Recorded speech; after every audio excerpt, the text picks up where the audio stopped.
I was always fascinated by the large glass panels that separated the airplanes and the passenger terminals at airports. I couldn't imagine how they manufactured pieces of glass that large, and how they were transported and installed. Today, nothing was moving outside, nothing except the snowflakes. They drifted down like little parachutes, swinging from side to side, big, heavy, wet flakes of white cold. They started coming about 2 hours ago. That was shortly before I was supposed to be taking off on a 3-day business trip. The last message over the intercom indicated that the delay would continue for at least 2 more hours. It wasn't deep enough for the snowplows to get out, but it was too heavy for the planes to take off. The Castleberry Airport wasn't that big, but it was at a convenient location to be used as a hub for different airline connecting flights. I called home a few times to let my wife, Marcia, know that the flight was delayed, but there was no answer. I figured she was out shoveling the walk. She thought it was better to shovel 3 or 4 times with light snow than one time with a thick cover. I was the one who usually did the shoveling, so I was sort of glad that she would get to enjoy it while I was gone. Marcia and I had been happily married for 22 years. We had 2 sons in college, so when I had to take my trips, she was left alone. Once in a while, she would go along if it were an interesting location, but usually she was content to stay home. The best part of the trip was the welcome home intimacy when I got back. It always seemed to make the separation worthwhile. Watching the snow had a slightly hypnotizing effect on me after a while.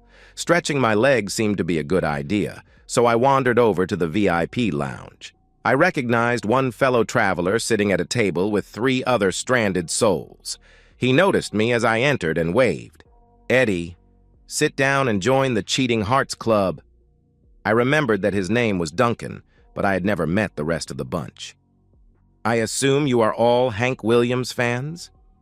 "Sorry, Eddie, you missed that guess. Hi, I am Archie." The biggest guy at the table held out his hand as a gesture of welcome. The rest of the group quickly followed. The truth is, we are all victims of cheating wives. When we figured that out, we formed the club.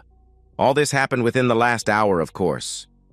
The explanation was accompanied by a chorus of moans and cynical laughter from around the table.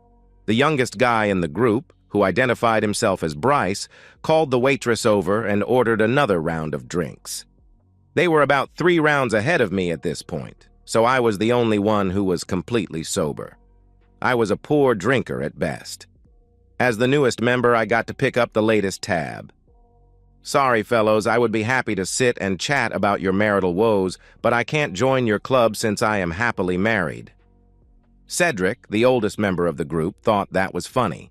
After a sarcastic but friendly laugh, he looked around the table. I think our newest member is in denial. It appeared that a little good-natured ribbing was the initiation to join the informal, impromptu group, but I didn't mind. After about 10 minutes of generic chit-chat, Bryce looked over to me. "So, Eddie, tell us, what is your loving wife doing as we speak, and what is your secret for keeping her happy?" "Well, with the snow coming down as it is, I assume she is out shoveling off the driveway." "Why do you figure that she is doing that?" "Well, she is not answering either the house phone or her cell. She must be outside." "Would she normally expect you to be calling her now?" "No. I usually wait until I am settled in. Tomorrow morning sometime." A low groan spread around the table after I uttered that. They were all expressing disbelief in my statement. "What? What the hell are you trying to say?" Cedric decided to speak up. "Let me get this straight. You leave the house on a trip out of town for a week, and your wife all of a sudden is not available on the house phone or her cell phone. Does this happen much, normally?" "What do you mean?" I asked. "Think about it. How often is your wife in a situation where you cannot contact her on one of the phones?" "Never. That is why I believe she is out shoveling the driveway." I was rewarded with another round of groans. I took out my cell and dialed our home phone and Marcia's cell phone. There was no answer on either of them. I ended up having to contend with 4 smirks from 4 cynical drunks. The hell with it. I needed another drink. I was trying to think of a way to get the guys to lay off me for a while. How did you vagabonds get to be so bitter about all of this? Lots of couples split up. It's not a big deal nowadays. Well, we all split because our wives had affairs. None of them were what you would call normal divorces. They were all the results of infidelity on the part of the wife. And how did you all find out about these affairs? Archie sort of volunteered to go first. I was just getting ready to go to work one day when I caught the tail end of a conversation my wife was having. All I heard were the words hot tub and wine. For the past few weeks before this, my wife, Joan, had gotten into the habit of erasing the phone calls from her cell phone immediately after she was done. I noticed her doing it, but didn't think anything about it until this point. For some reason, things did not feel right. Between her recent attitude and the bits from the phone call, I got curious. I waited until she walked out of the room and then picked up her phone. She had 8-speed dial numbers. All of them were family or friends except the last one. I could not figure out why my wife would have the number of a nail salon preloaded into her cell phone. I wrote down the number and left for work. I got the feeling some of the guys heard this story before, but I was anxious to hear the rest. My secretary had no trouble at all finding out who the nail salon phone number really belonged to. Todd Mitchell, a local real estate agent and friend of the family. I made a few phone calls and discovered that only 2 motels in town had hot tubs and only 1 room had been reserved for the day. I called my wife and asked if she wanted to meet for lunch. She said she couldn't because she had to meet her friend Janet. Since that was bullshit, I figured she was going to meet Todd over the lunch hour. I loaded his phone number in my cell and left for the Rainbow Motel. Duncan ordered another round of drinks, but I switched to Coke. Archie continued with the account of his wife's dalliance. Todd arrived at the motel before I did and parked his Mercedes in front of room 117. I parked a few spaces down from it. I only had to wait a few minutes until Joan's Civic entered the back lot. I got out of my car and leaned on the fender. The expression on her face was unforgettable as she recognized me. She knew that I had seen her and had no option except to park and get out.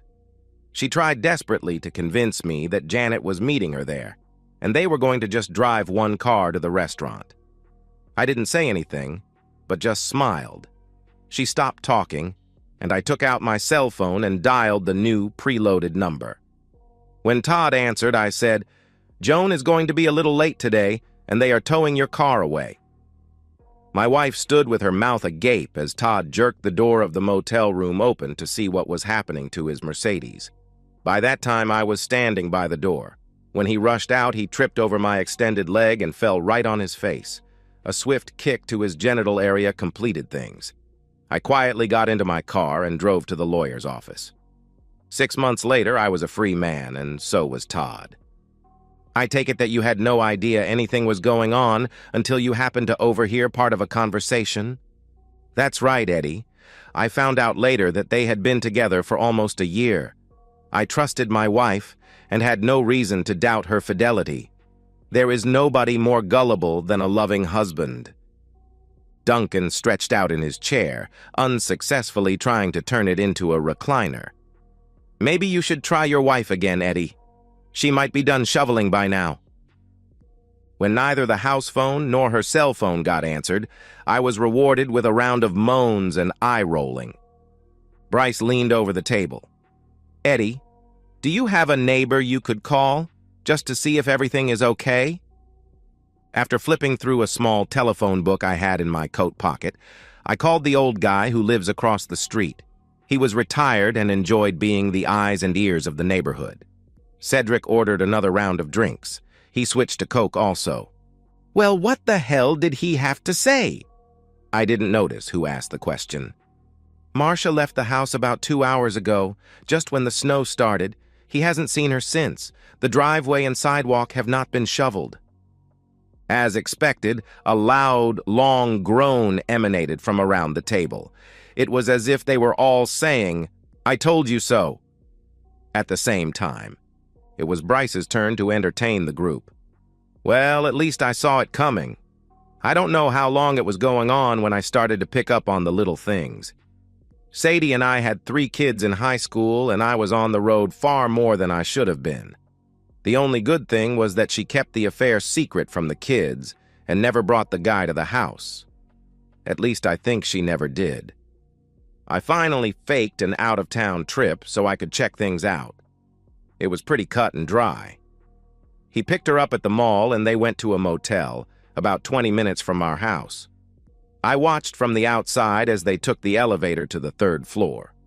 I am a pretty laid-back guy, but I will resort to violence if I feel it is necessary. I went home from the motel and got a cooler filled with canned soda, a crossword puzzle book, a baseball bat, and a lawn chair. I took my time driving back to the motel.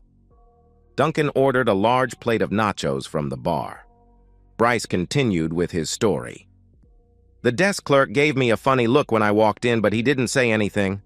I set myself up right by the 3rd floor elevator door and waited.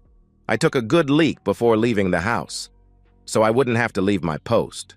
My reward came about 2 hours later. Sadie came out of the room with her friend and immediately saw me sitting there. I recognized the guy as a neighbor from down the street. He was married with 2 kids.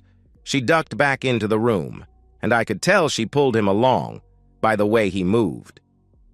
That wasn't it, was it? No, but nothing exciting really happened. Over the next 15 minutes, he peeked out of the door several times. He decided to confront me, but when he walked out of the room, I stood up with the baseball bat in my hand and he quickly returned. Finally, the motel manager came up on the elevator. We argued for several minutes. He asked me to leave and I refused. He ended up threatening to call the police, and I told him it was a good idea. 20 minutes later, the police arrived. I told them that I feared for her life and that she was being held against her will by a rapist. It was a ridiculous story, but it did get the cops into the room to talk to Sadie and her boyfriend. 10 minutes later, the police came out of the room. Their demeanor had mellowed a little. In a quiet tone of voice, the officer told me that my wife was afraid to come out of the room because of what she had done. She asked them if they could take her to her sister's house, but wanted me to leave before she would come out. I left and went straight to my lawyer's office. She got the kids in the house, but I got my freedom. Sadie's boyfriend also found himself single, but not by choice. Another round of drinks showed up. We had no news about the delayed flight. Eddie, do you have any close family friends or acquaintances that Marcia might be confiding in while you are out of town? Duncan was trying to be tactful, but the question still stung a little. Most of our friends are married.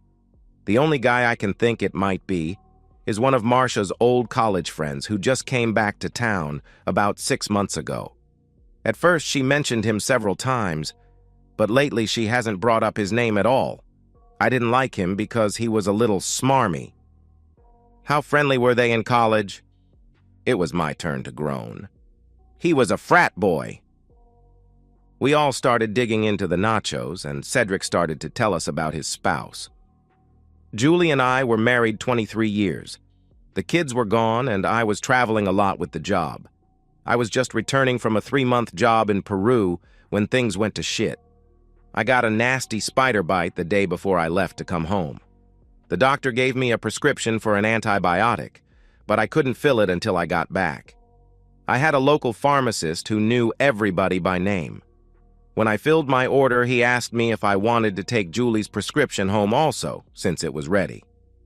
That was no problem, but the pills were. I had gotten a vasectomy 10 years earlier, and my wife had gotten a prescription for birth control pills 2 days before I left on my trip. She had planned it ahead. I had a hard time following Cedric because I kept finding my mind wandering. His name was Travis Coates. He was good-looking and apparently rich. He drove a nice car and had a good job. I had his address and phone number in my little book for some reason. I still felt he was a sleaze, but I could see where Marcia might find him attractive. The more I thought about it, the more troubled I became. I tried to concentrate on what Cedric was saying. I didn't say anything to Julie about the birth control pills. When I got a chance, I pulled the past few months' cell phone bills and checked the calls. 20 minutes after my plane took off, 3 months before, she made a call to Langford Landscaping. That was the guy who cut our lawn. Terry Langford moved up here from Kentucky with a wife and 3 kids. He started a lawn mowing service and gave it a fancy name. Over the last 3 months, Julie called him almost 30 times. There were no other suspicious calls on the list. The next morning, I paid a call to Terry. He wasn't home, but his wife was more than willing to talk to me. It seems that Julie was paying Terry $50 every time he came to the house and serviced her. His wife didn't like it, but said they needed the money to feed the kids. It was not his idea, but I still felt I needed some satisfaction. I told his wife I would be back the next day. By the time I got there the next morning, they were gone. I don't know if I was disappointed because I didn't get a chance at him or glad he was gone. 2 days later, I served my wife with divorce papers. We decided not to order any more drinks. Well, Eddie, what have you decided to do? I know this sounds stupid, but it doesn't look like we are going anywhere for a while. Since the plains are snowed in, how do you guys feel about a road trip? In this weather? You are off your rocker. Archie didn't seem too enthused. How far do you live from here and what are you driving? Cedric was a little interested. I got a 4-wheel drive Explorer, and I live less than an hour from here, even in this weather. In 5 minutes, we were ready to go. Even Archie was okay with it. Bryce left his cell phone number with the ticket agent so we could be contacted. I had the Ford parked on the Marriott customer lot by the terminal. Duncan punched the address for Travis in the GPS and we were on our way. It could very well be a waste of time, but it was something fun to do. Duncan, you still have your story to tell and we are definitely a captive audience. Why don't you start? It all happened about 3 years ago. My wife Kelly and I belonged to a civic club. We would get together on weekend evenings for dancing, drinks, and a meal out. The guys usually ended up in the basement playing poker, while the women did whatever they usually do. This particular night started off badly when I noticed that Clayton Mankey showed up. Kelly and Clayton were close friends in high school 25 years ago. In fact, they were a steady couple for at least 2 years.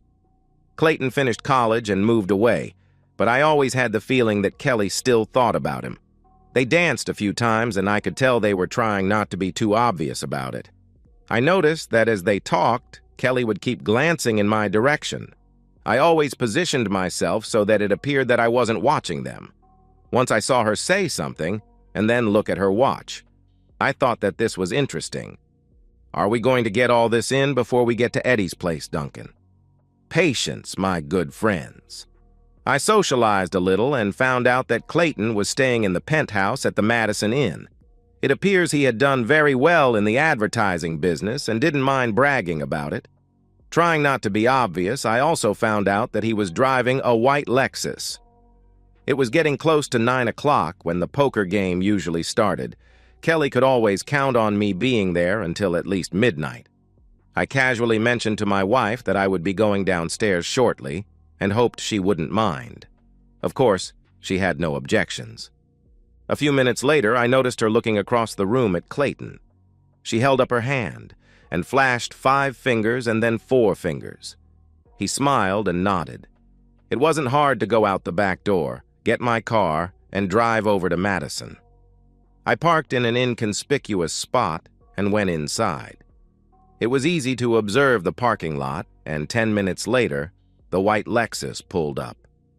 As Clayton escorted my wife to the lobby, I took the elevator up to the 3rd floor. I waited patiently until it started back down to the lobby.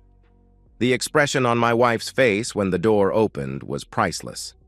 I looked at Clayton and said, "I am going home early. When you are done with her, drop her off at the house." As I walked off the elevator, I could contain my anger no longer. A swift right hand busted Clayton's nose. He landed flat on the floor. 10 minutes later, I was home, and 10 minutes after that, a cab dropped Kelly off. She came in, looked at me, and ran to the bedroom. Later that night, I drove myself to the emergency room and had my broken hand fixed. I never knew hitting a guy in the face could hurt your hand so much. 4 months after that, I was divorced. Wow. He did finish on time. Nice story, Duncan. Now, how close are we to the rendezvous point? Bryce seemed to be getting anxious. Turn left in 1.2 miles, Eddie. The closer we got, the more interested the group was. The snow was still coming, but a little slower. None of the streets had been plowed yet. It was actually pretty, but I was not in the mood to appreciate it. Do you guys see that blue Focus wagon on the left? Yeah, is that it? I parked a few feet from the Focus and got out. With a quick swipe of my hand, I cleared the snow off the driver's side door and opened it. She had left her purse on the passenger's seat of the car. Her cell phone was inside and it showed 3 missed calls, all from me. By that time, all of the guys were out of the SUV. What are you going to do, Eddie? Do you want to go inside? The 5 of us could give the guy a hell of a scare. That's a good idea, Archie, but I think I'll go low-key on this one. Can one of you guys drive the SUV back to the parking lot? Duncan jumped in. Hey, no problem. We can just backtrack with the GPS if we get lost. About that time, Bryce's cell phone rang. The flight would be ready in an hour. We had just enough time to get back. Cedric and Archie got all the snow off the wagon, and we were on the way to the airport. In no time. I parked the Focus beside the Explorer in the courtesy lot. I would only be gone 5 more days. By that time, Marcia would have figured out what happened. If she reported the wagon to the police, they would locate it with no trouble. I am sure she would be struggling to come up with some type of explanation, but it would be in vain. Tomorrow, I will contact my lawyer. In 6 months, I will be a member of the Cheating Hearts Club. The odds of all 5 guys getting together again were pretty slim. But we did have an interesting evening. It took me over a year to destroy Travis. I called in all the favors I had coming from friends over the years. He had built his career on slick talk, but didn't have the skills and knowledge to back it up. I would have loved to carry my revenge further, but he disappeared overnight. The house was sold, and I ended up having to give half of the proceeds to Marcia. She got no alimony or pension rights. Somehow, all of our friends and relatives were able to find out the cause of the separation. Marcia was not happy. And that's the end of today's story. If you enjoyed it, please give this video a thumbs up and drop a comment below. Your support helps the algorithm push my content further. If you're new to the channel, don't forget to hit that subscribe button. It really helps me keep creating more stories for you. Thanks for watching, and I'll see you in the next one. I never saw it coming. 5 years of marriage to Allison Reed. My college sweetheart. The woman who'd been by my side since sophomore year when she spilled coffee on my laptop in the university library. I'd forgiven her then with a smile. I should have recognized that as the first of many things I would forgive her for. I'm Nathan Reed, 29, software developer at Pinnacle Tech. Nothing special about me, average height, decent shape from weekend runs, the kind of guy who remembers birthdays and brings home flowers on random Tuesdays. I thought that made me a good husband. Maybe it made me a fool. We met at State University during a rainstorm in October. She was an ambitious marketing major with plans to conquer the corporate world. I was the tech geek who built websites between classes. Somehow we fit. I admired her hunger, her drive. When she talked about campaigns and strategies, her eyes lit up like she was plotting to take over the world. I found it beautiful. After graduation, I landed a job first, bought our house before we married, everything in my name since I had the steady income while she hopped through entry-level positions. Smart financial planning, our parents called it. I had no idea how crucial that decision would become. We didn't have kids yet, though we'd talked about it. Maybe next year, maybe when we were more settled. Life felt good, predictable, stable. I was proud of what we'd built together. Proud of her, then came that Friday. The Friday that changed everything, though I had no clue at the time. I was coding on the couch when our front door flew open. Allison burst in, practically vibrating with excitement, her blazer half off one shoulder, hair coming loose from her usually perfect bun. "I got it," she screamed, dropping her purse on the floor. "Nathan, I got the promotion!" I jumped up, genuinely thrilled. Senior marketing strategist, the position she'd been angling for since she joined the company 3 years ago. 15% raise, bigger office, company credit card. All the things she dreamed about while we lay in bed planning our futures.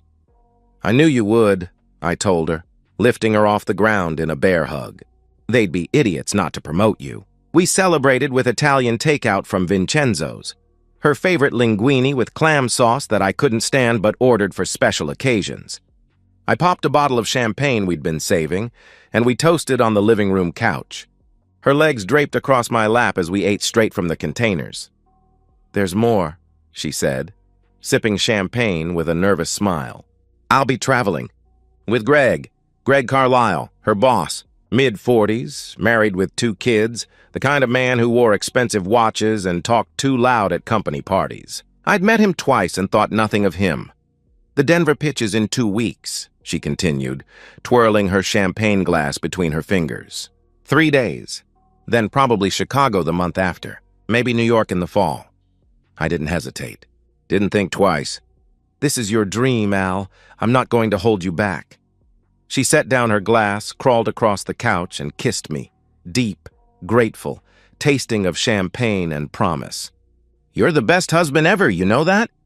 she whispered against my lips. I believed her completely. Later that night, as she slept beside me, I lay awake thinking about how proud I was of her.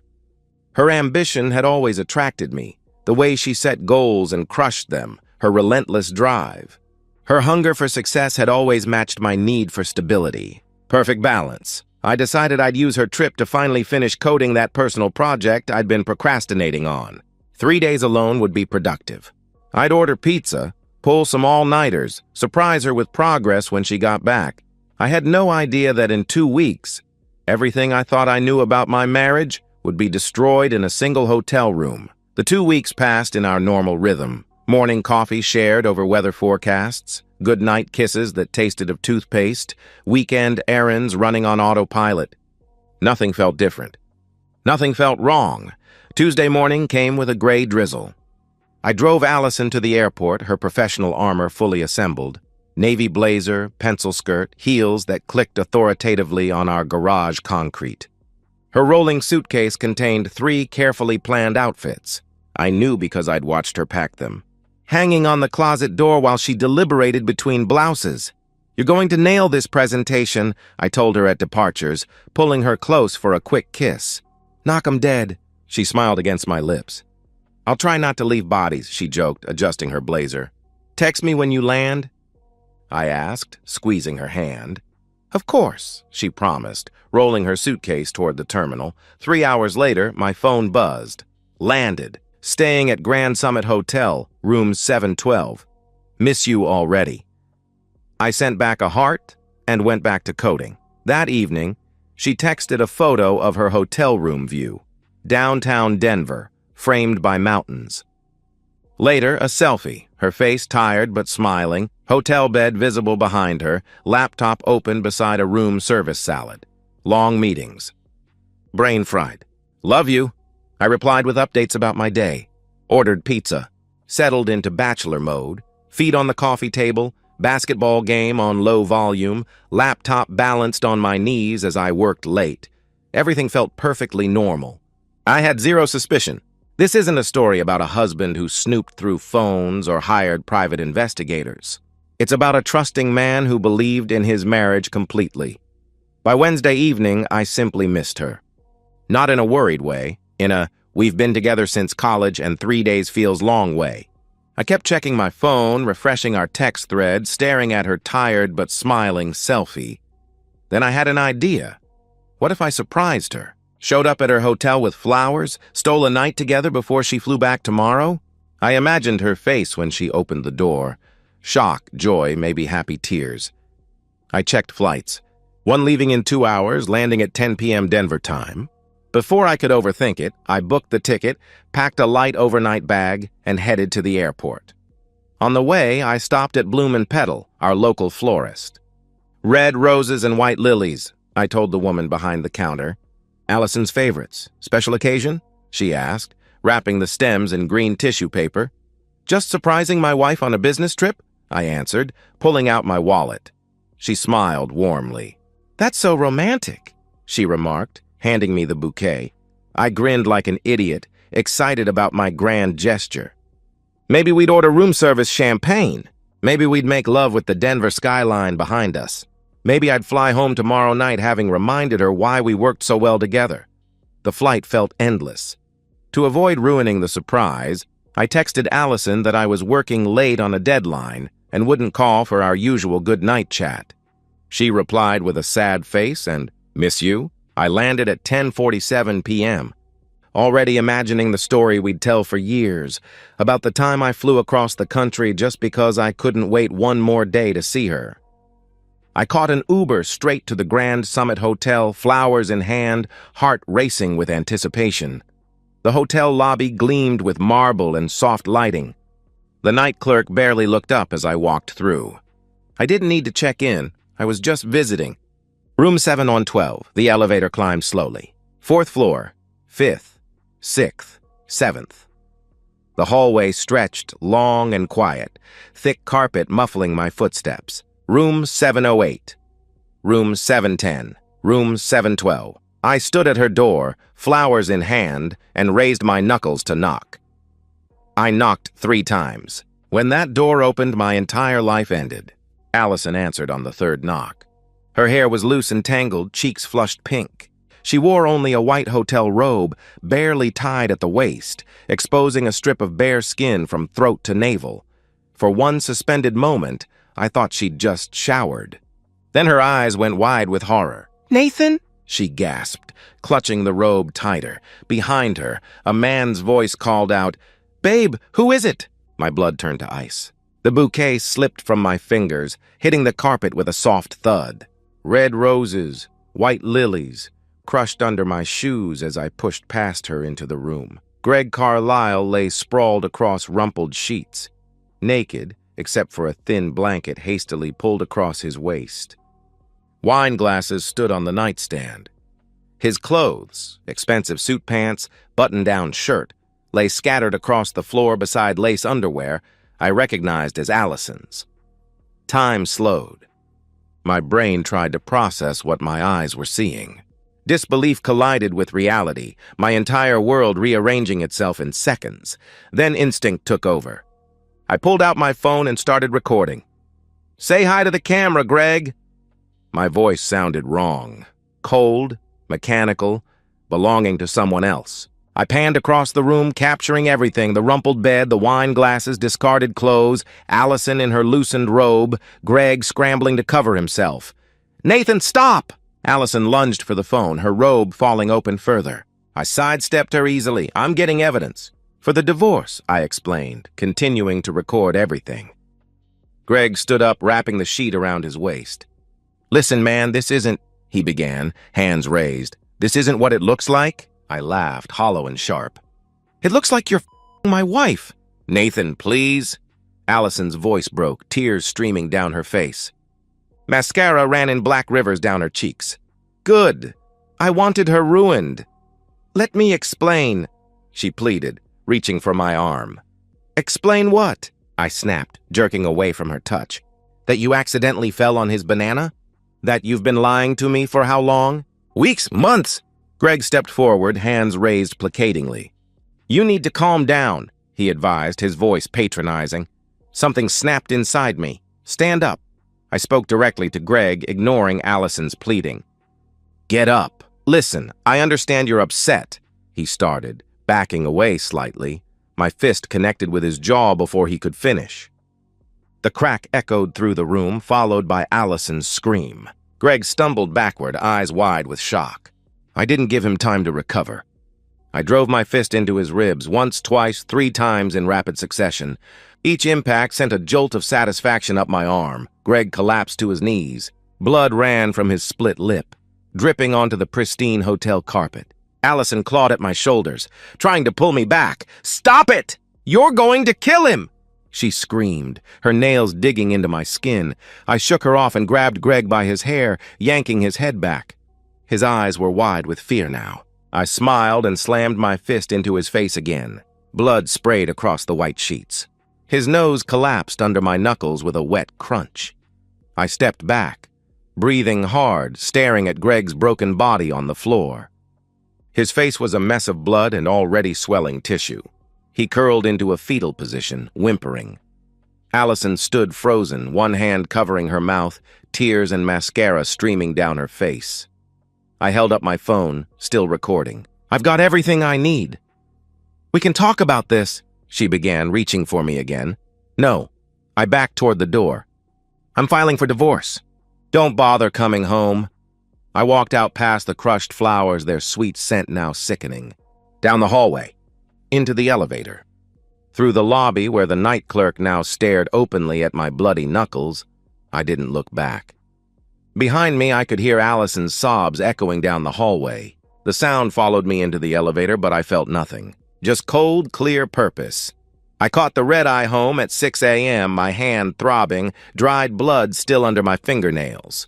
I spent the flight reviewing the video over and over, watching Allison's betrayal in high definition until it was seared into my memory. By the time we touched down, I had one singular focus: destroy her the way she destroyed me. By the time Allison landed back home the next day, I'd already dismantled her entire life. I landed at 6 a.m. and drove straight to an address I'd found during my sleepless flight. Samantha Torres, divorce attorney. Her office wasn't open yet, but I'd sent an emergency email from the plane. She was waiting for me in the parking lot, coffee in hand, sharp eyes taking in my rumpled clothes and bruised knuckles without comment. "You said it's urgent," she remarked, unlocking the office. Inside, I showed her the video. She watched without expression, only the tightening of her jaw showing any reaction. When it ended, she set her phone down carefully. "This is more than enough," she confirmed. "Adultery with clear evidence. You'll keep everything, house, assets, savings. When did you purchase the home?" "Before we married." "Everything's in my name," I answered. "Perfect." "She has no claim," Samantha concluded, pulling out a legal pad. "I can draft papers immediately. You'll be free in 6 months, maybe less given the evidence."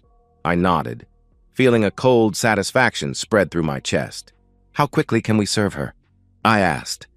"Give me 3 hours," she promised, already making notes.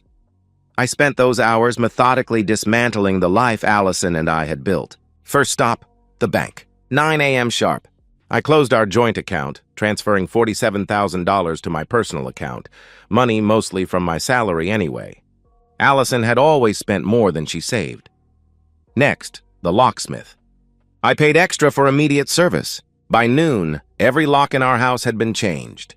I handed the old keys to the locksmith, watching him drive away with the last access Allison had to the home I'd built for us.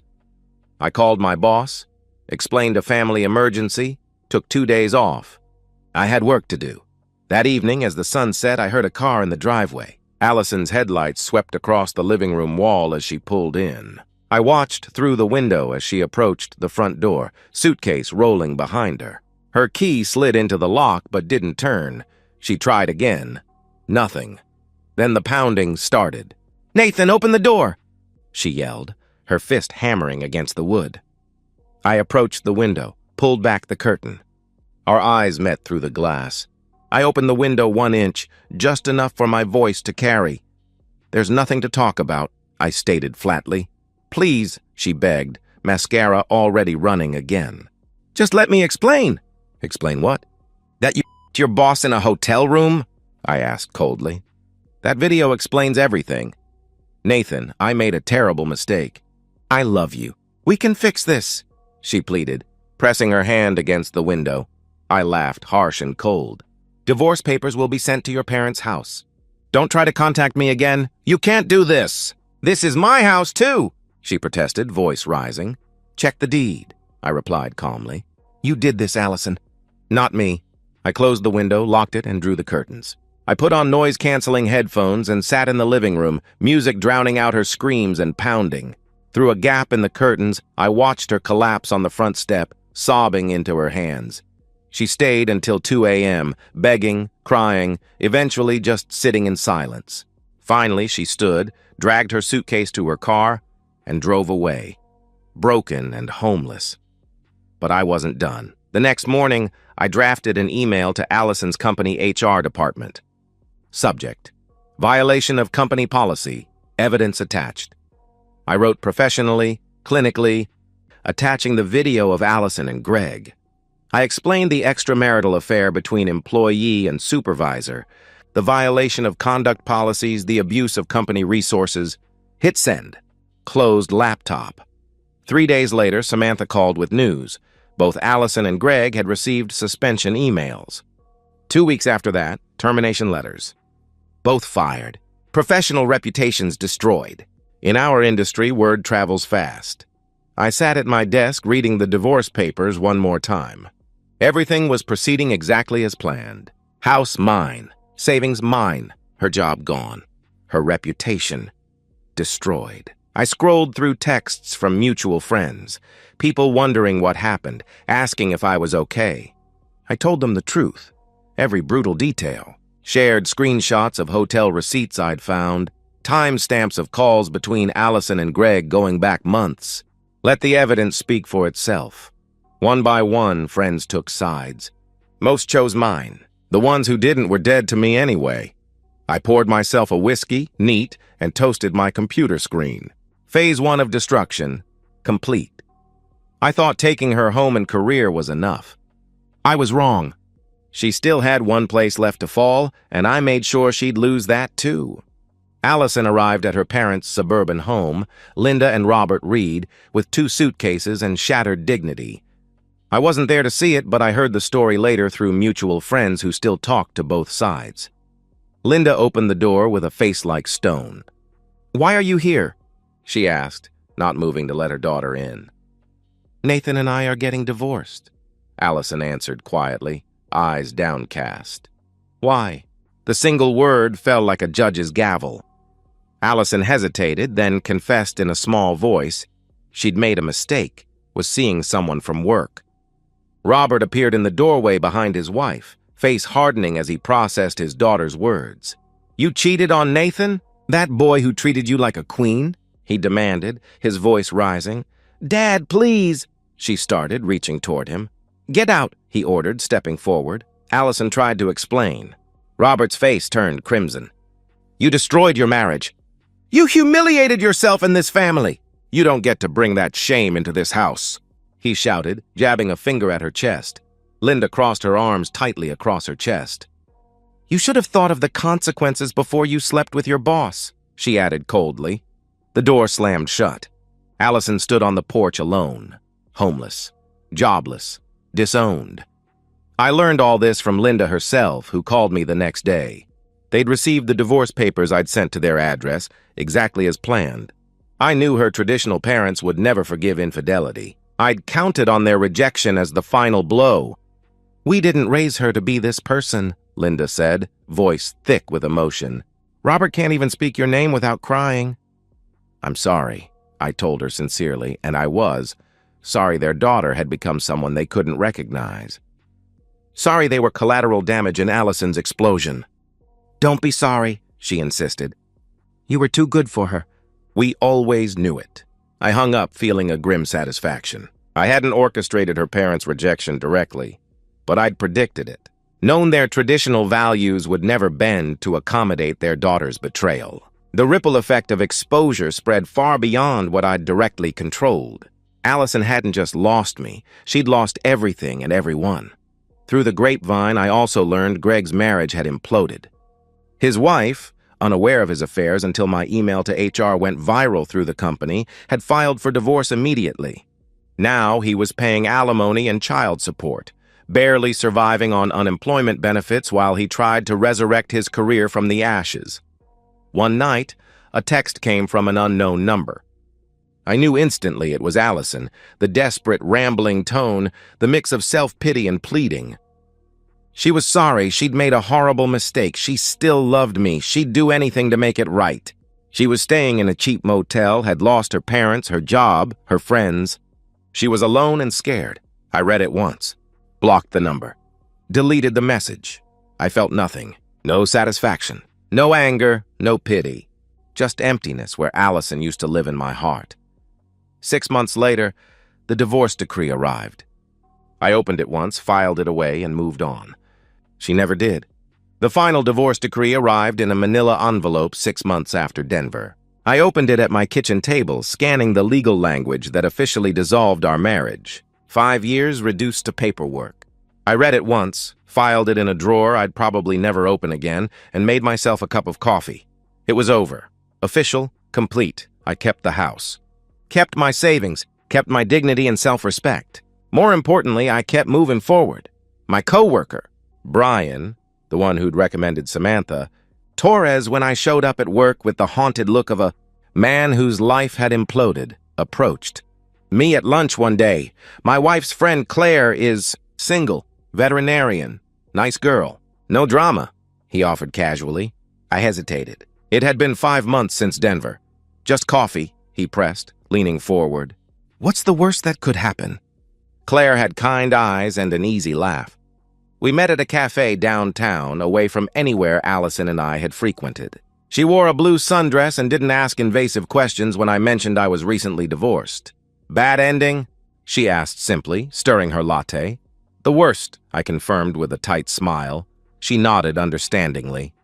I dated a pathological liar for 2 years. I get it, she shared, her expression empathetic but not pitying. Coffee turned into dinner. Dinner turned into weekend hikes. I took it slow, deliberately, cautiously, rewiring my ability to trust. Claire never pushed. She had her own history, her own scars. We recognized the damage in each other and stepped carefully around it. For the first time since Denver, I felt genuinely happy. Not the artificial happiness I'd constructed from revenge, but something quiet and authentic. I remodeled the house, repainted the bedroom, bought new furniture, erased the last traces of Allison from my space. The house felt like mine again, not the mausoleum of a dead marriage. One evening in my newly renovated kitchen, my phone buzzed with a text from Claire. Dinner tomorrow? My treat. I smiled, typed back. Sounds perfect. After sending it, I scrolled through my contacts, found Allison's name still lurking there, and deleted it. Didn't need it anymore. Meanwhile, across town, Allison Reed worked third-shift stocking shelves at a grocery store for minimum wage. She lived in a cramped studio apartment in the worst part of town. Thin walls, broken AC, neighbors who fought at 3 a.m. She ate ramen most nights, scrolled through old photos of the life she'd destroyed, and cried herself to sleep wondering how everything fell apart so fast. She'd tried reaching out to me twice after that first blocked text. I blocked her both times without reading the messages. She tried apologizing to her parents. They hung up. She applied to dozens of marketing jobs. None called back. Word traveled fast in the industry about the woman fired for sleeping with her boss. She saw Greg once, months later, across a Walmart parking lot. Their eyes met. He looked away first, got in his car, drove off. They never spoke again. His life imploded too. Divorced, paying alimony and child support, working a job beneath his experience level because his reputation was toast. But somehow, Allison's fall felt worse. Greg was never the good guy. Allison was supposed to be. She threw away a man who loved her completely, who supported her dreams unconditionally, who would have given her everything. For what? A promotion? An ego boost? 3 nights in a hotel bed? She thought about the moment I walked through that door every single day. The flowers crushed on the floor. The look on my face, not rage, but something worse. Heartbreak turning to ice in real time. She wondered if she'd ever stop replaying that moment. She wouldn't. On a Saturday evening 6 months after the divorce was final, I sat on my back porch, beer in hand, watching the sunset paint the sky orange and purple. Claire was coming over later for dinner. I'd marinated steaks, cleaned the grill, bought a bottle of wine she'd mentioned liking. My phone buzzed. A text from Samantha. Divorce officially closed in system. You're free. Congrats. I typed back. Thanks for everything. I set the phone down, took a long sip of beer, and exhaled. Free. Really, truly free. I thought about Allison for maybe 5 seconds, not with anger anymore, just with a distant, clinical awareness that she had existed once in my life and now she didn't. She was a closed chapter, a lesson learned, nothing more. The doorbell rang. Claire, right on time, holding a bouquet of sunflowers. For your kitchen, she said, smiling warmly. I took the flowers, kissed her cheek, invited her in. We cooked together, laughed about something stupid, ate dinner on the back porch while the sun finished its descent. I didn't think about Allison again that night, or the next, or the one after that, because in the end, I didn't just survive the betrayal, I won. And that's the end of today's story. If you enjoyed it, please give this video a thumbs up and drop a comment below. Your support helps the algorithm push my content further. If you're new to the channel, don't forget to hit that subscribe button. It really helps me keep creating more stories for you. Thanks for watching, and I'll see you in the next one.